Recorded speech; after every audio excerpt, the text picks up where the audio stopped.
what does the order book look like for you guys? Yeah, so it is a slowdown. The mood is somber. I would not be very optimistic or exaggerate the current sentiment in our industry, from handicrafts to jewelry to textiles and carpets.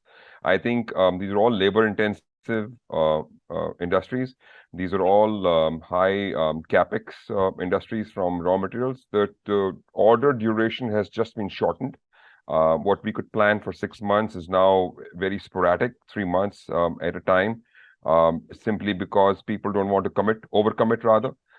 They want to be very, very realistic. They are very, very scared or wary of where the world will be, where the interest rates or the housing market in the US will be, and other factors in terms of UK, EU situations and the war situation. So I think not great, very somber, but and very conservative and reserved at this point of time, barely being able to survive with whatever the targets were for last year for these very months, in my opinion. And have supply chain issues, have they sorted out?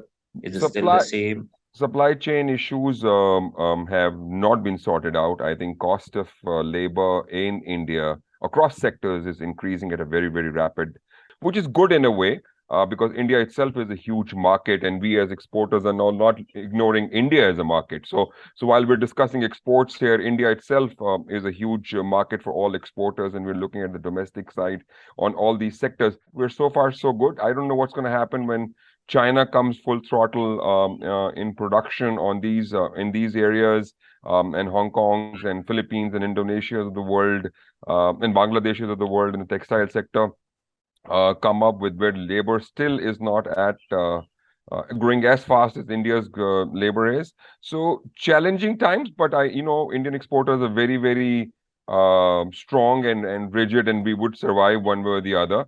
Mahavir, what's in your wish list? Not the conventional ones. So three things. One is RoDTEP. RoDTEP has existed.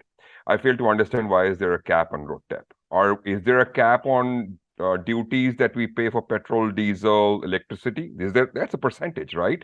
The more we use, the more we pay. So why should there be a cap? The finance ministry should overhaul and increase the budget of RoDTEP. The percentages are fine. They will keep on changing, but there should be no cap on anything. And I think that's something that we've been asking for long, and it's very much required, because it's not something that you're giving us as subsidy, as ma'am was saying. These are actually taxes that we are paying, and as Atul said earlier, we should not be exporting duties and taxes, and that's one very important thing. Secondly, I think over the last 4 or 5 years, brand India has become a very affirmative brand. I think India is recognized globally across products and across services. I think this is the time that we need to put impetus into creating ambassadors or our embassies, into creating the goodwill into the consumer's mindset also, where the mindset and the perception at the consumer level, not at the government to government or B2B level. And lastly, of course, my request is that how we have PLI, and of course, environment is a very, very important factor.